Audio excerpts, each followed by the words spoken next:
po muli mga ka-hillside, mga ka-farmers, ano? Meron akong bisita sa farm ngayon. So, andito ang ulitukit, laruan at pitsaw. Family. Tama ba ako? May nalibutan ba ako? So, andito sila. From the Rose Capital of the Philippines, doon po sa La Trinidad, Bahong La Trinidad, Benguet. So andito sila mga dati nating mga kasama sa gawain doon po sa lugar na yon. Doon kami unang nadestino ni Pastora. Kaya dito sila, itutur natin sila dito sa ating simpleng setup dito sa farm. Okay? Baka may matutunan sila dito sa ating ginagawa dito, Kasama na rin yung banding namin. Siyempre may banding, pero may matutunan din sila sa nangyayari dito. No? So ano napapansin nyo dito na pagkakaiba sa farm natin? Nakapunta na kayo sa traditional na piggery, di ba? Anong naaamoy nyo? Ayun, gumagamit sila ng pure feeds sa kanilang yung commercial feeds sa kanilang operation. Sino sa inyo nakaranas na? Gaano kabango? Hindi dito ba kamusta naman? Walang amoy.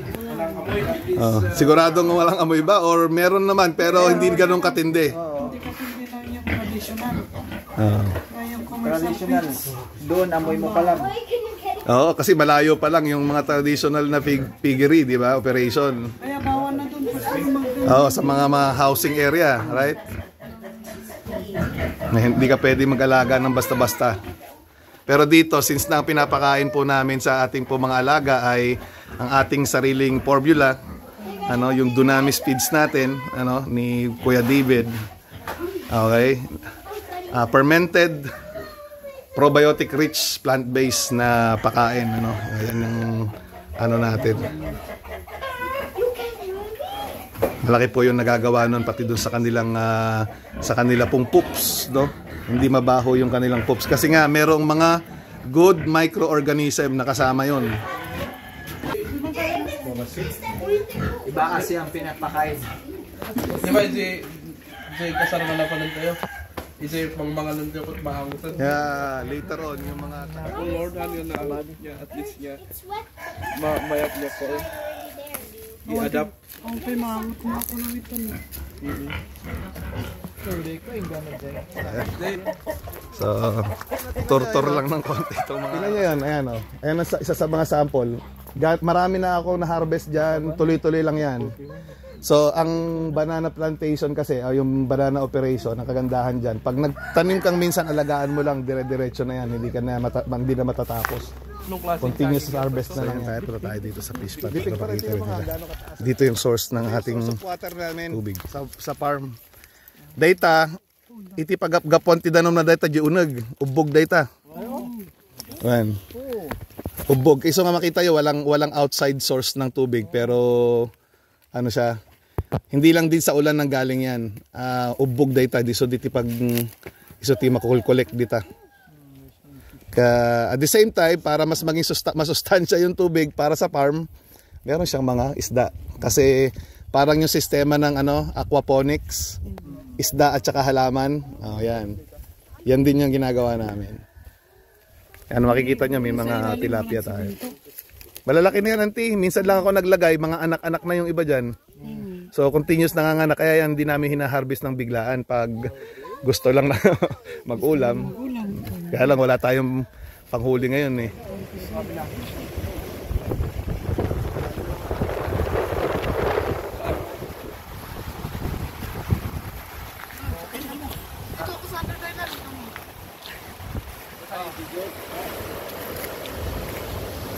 So, dinala ko sila ngayon dito sa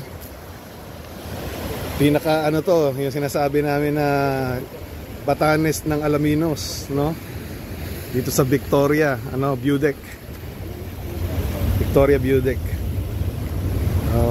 Pinapasyal ko dito yung mga kapatiran galing sa Bahong La Trinidad. Bumisita ngayon dito sa Alaminos City para ma-appreciate naman nila yung ganda ng ating syudad, Actually ito hidden treasure ito eh. Hindi pa ito masyadong nadidevelop pero napakaganda itong lugar na to. Parang magandang isa sa mga stopover ng mga turista. Ganda, tingnan nyo naman yan. Kitang-kita nyo dito yung kagandahan ng ng shoreline ng Alaminos. Ayan, no? At dito rin makikita nyo po yung 100 islands dito from the top. Sa ngayon malaki po yung alon. Kaya delikadong maligo dito kasi mabato yung side na ito ng shoreline. Kasi kung gusto nyo talagang maligo sa beach, meron tayong mga beach resort na so bumaba tayo dito, mula doon sa taas. Malalapit na. Medyo delikado lang kasi yung pagbaba. Maaari kang madulas, walang harang. Ito yung sinasabi ko kanina na na elephant cave. Parang hugis sa elepante kasi yung niya, yung kanyang itong cave na to. So andito sila, i-enjoy nila tong gilid ng dagat. Sa baba lang ito ng minamahal na mga ka-hillside, mga ka-farmers. So tuloy po tayo sa ating pong mga pasyalan dito po sa bayan po ng Alaminos. At ngayon, andito ngayon tayo sa isa sa mga pinakabagong attraction or alternatibong lugar na pwede nyo puntahan kapag nandito po kayo sa bayan po ng Alaminos City, Pangasinan. So, andito tayo sa The Blessed Purple Bamboo Beach Resort. Bigyan ko kayo ng konting simple tour ng lugar na ito ngayon. So, ayan, sa likod, meron yung mga parking area dyan na po pwede kayong at papunta doon sa banda doon, andun naman yung dagat sa side na yon. Pero ngayon, puntahan muna natin yung ating mga bisita na bumisita ngayon galing ng La Trinidad Benguet mula sa Rose Capital. Kung nag-i-enjoy ba sila dito po sa pagliligo dito sa kanilang napakagandang swimming. Ito po, dito sa kanila meron silang kiddie pool.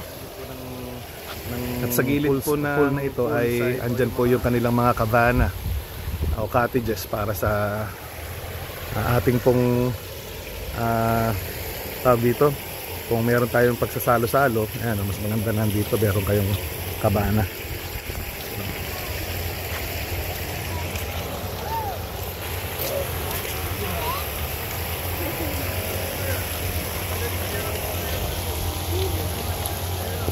Napakatataas ng mga slides.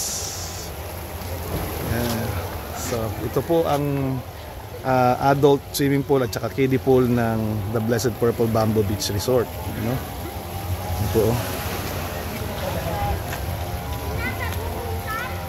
Ito yung kanilang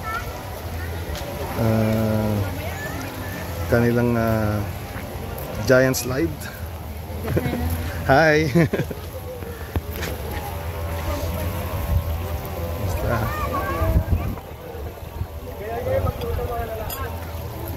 Family friendly. Yung mga kabataan ng District 1. Hi. District 1 leaders. Ayan po. Si Pastor Dan po sila kung magsasakang pastor. Promoting to you. Ito, mayroon kayong panahon, bibisita kayo sa bayan po ng Alaminos City. Ito po mga hidden gem to, hidden treasure po ng Alaminos to. Tignan nyo, magaganda.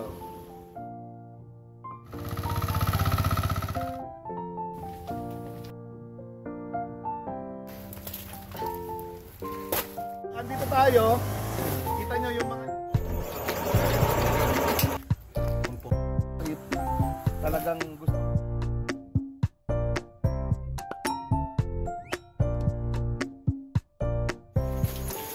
Puro laman. Palamigin na natin ito ngayon. Free range na mga pato rin dito. Lalo sa pinaka.